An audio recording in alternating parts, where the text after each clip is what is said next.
So I want to take a couple of minutes and sort of talk through the design stage that I'm at.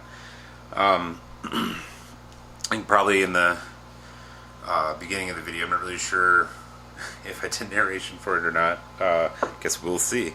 But at least in the beginning of the video, I know that I started with a very, very rough sketch. And this is how most furniture goes for me. I start with a very rough sketch, something that's almost unintelligible as a piece of furniture, maybe even just rough dimensions, which is basically what this started out as. I collected a few pictures of different tables that I liked, and I talked to the customer who's receiving this table about what they were after. And so within all of these parameters, it's up to me to come up with the original design, which is, what I'm sort of working with here. Now, what you're looking at currently is the underside of the table. There'll be 2 levels to the table, but this is the bottom level looking at the bottom. So in the clips before this, probably saw me rough out this curve. I actually came back with the router and cleaned it up. It just didn't look clean enough for me, so cleaned it up with the router. No big deal. When I thought about the bottom frame, I wanted it to sort of match a frame I had done for a television cabinet that I made a while back that I actually don't have a video of. This was before I was making videos. But I'll see if I can splice in a picture of that here. But basically I wanted to go with something along those lines. But, I want some of the framing down here to be visible. Although, it's not the point of the table. I still wanted to put some detail in here that I'm happy with. So basically, one of the things that I've decided to do, these rail pieces here, I'm going to actually cut in the same curve onto this piece. Will match the curve that's on the front here, and I will likely mount these end pieces flush with the front. The reason why I feel comfortable doing that, even though these are rough links on these longer rails, there's still a fair amount to cut off of each end, and then we've got to account for the joinery space. But I think that what I'm going to end up doing is putting in a dado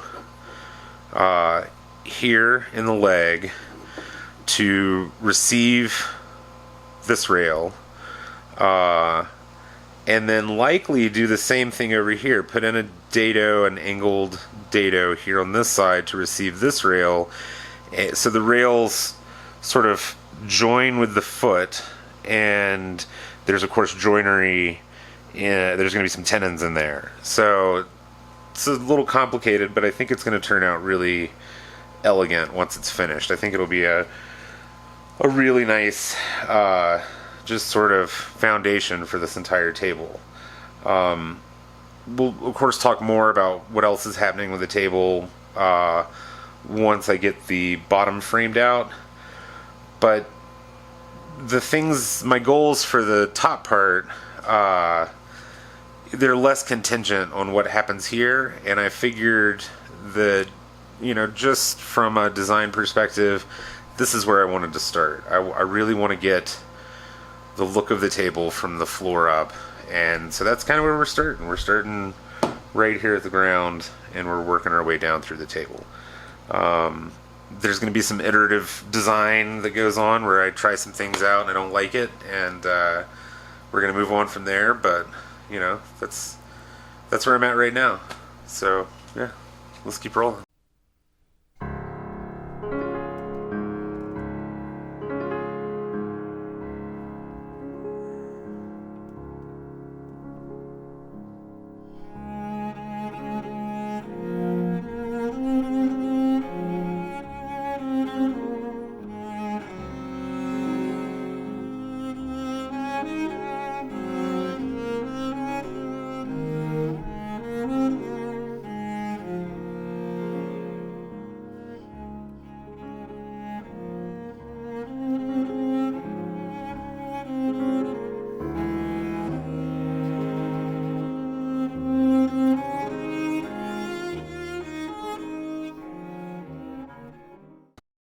Okay, just kind of want to go over what I've sort of settled on here and the steps I have to take. It's getting increasingly complicated, and I knew it would. So what I wanted to do was I cut these in order to fit right in there, and I wanted to do another dado here to receive this, so that when this is all done, these guys are flush here. There's a flush corner here. And I think that what I'm going to end up doing, going to do something a little weird and possibly a little radical. I talked about putting the curve on this piece, which I still intend to do. But I think in order to properly match that angle, let's see if you can see here. Let's get you in closer. You can see that even though these two pieces join, we still got the 10 degrees to work with there. So what I'm kind of thinking is I'm going to cut this piece here at 10 degrees on the bottom before we do the curve, and that should match up. We'll see. I may need to do that backwards. I'm not 100% sure, but we'll check it out.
So, I had a consultation with the client the other day about this. The great thing about a commission like this, well, there's two great things. One, I'm doing it for a friend who knows me and understands my process, which you usually don't get, with just clients off the street or whatever. But so he gave me very limited instructions. I know his style. He knows the style that I typically like to work in, which this project sort of pushes up against some of that in some ways. But one of the big keys throughout all of this is sort of functionality in the table. What kind of functionality did we really want? How much do we want it to be more than just a table? And it's easy to fall down these slopes of, well, we could have this, and we could have this, and we could have this, and we could have that. There's all kinds of things that I want to do, I want to try, and then, you have to ask yourself, is that appropriate for this project? And, the more that I worked with this wood and the more that the project evolved in my own head, the less that I wanted to, for lack of a better way of describing it, I didn't want to make a chunky table. What we were heading towards was this big chunky thing with lots of drawers and whatnot, and I think that my fallback is typically towards the sleeker end of things, and my friend's style is more on the sleeker end of things, and the table this is replacing is an IKEA table. So what which the IKEA table itself is pretty chunky. So I think that we've come to a really good agreement on design, and I have a really good feeling about how to move forward. And we're just going to do that. We're going to move right on forward here. The first thing that I'm going to do is I've got to draw out some patterns, and then we're going to lay out the patterns. Draw out the patterns. We'll lay out the patterns and mill them out of this piece of wood, and yeah, we'll move along to the fun parts.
attempt to probe the phenomenon that was more.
So, when I cut the original legs, the shorter ones, I cut them out of a piece of 8/4, and that got me right at the size that I was after. I don't know if anyone has noticed the price of walnut these days. I understand it's something I'm going to have to get used to, but at least at a retail level, I'm not paying $22 a board foot for 8/4 walnut, especially shite 8/4 walnut. Not even really pretty stuff. So I have enough 4/4 short stock laying around here that I decided to go ahead and do lamination. Of course, I sort of realized as I was doing it that they weren't going to be quite big enough. And of course, when I cut the original legs out of 8/4, I cut them across the grain in the angle that I was eventually going to have them. With these, I'm actually going to have to trim these to that angle and prepare the joints at that angle. And there's just not enough meat on the bone with these guys. They're a solid 1/8 inch off on every plane. So instead of going out and buying a giant hunk of 8/4 right now, I'm gonna do sort of a wanky janky lamination. We're gonna see what happens since I've got some padauk in the table on the tabletop end. I'm gonna mill down this piece of padauk and I don't know, make some choices, some interesting choices. I'm not really sure. We'll see what happens.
So I figured I'd talk for just a second about my plans on finishing this.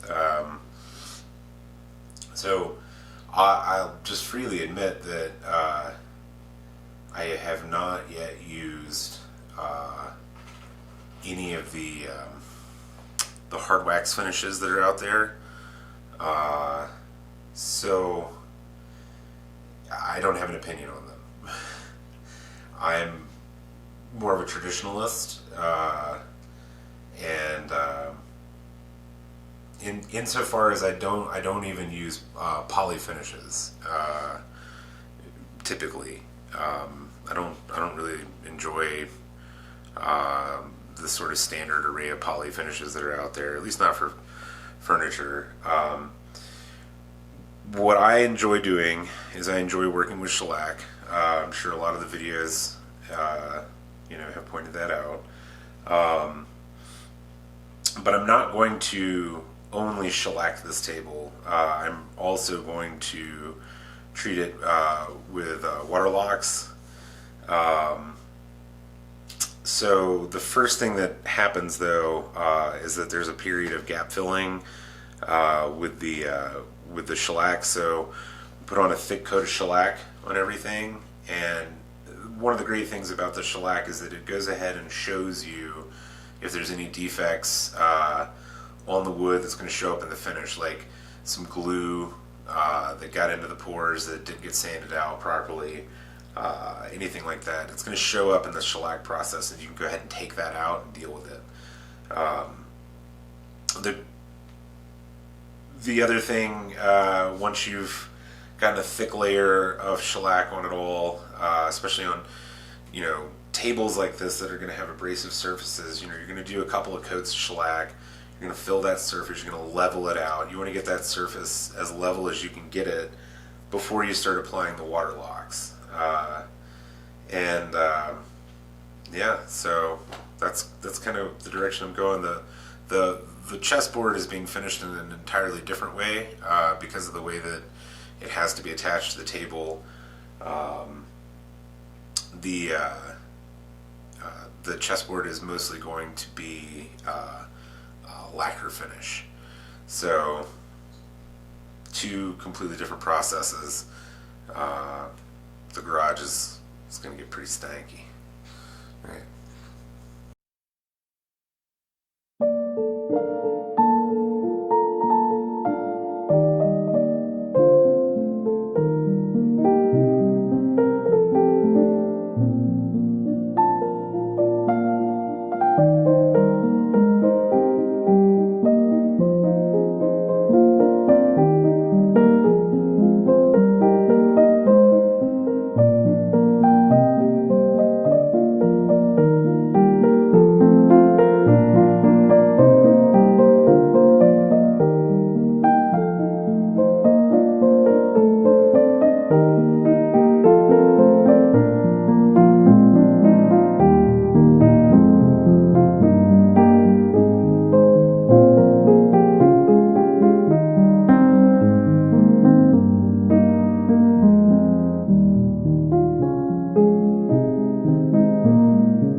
It's almost like I was trying to tell myself something.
So I was just going to walk through my finishing process real quick. I don't really. Everybody has opinions.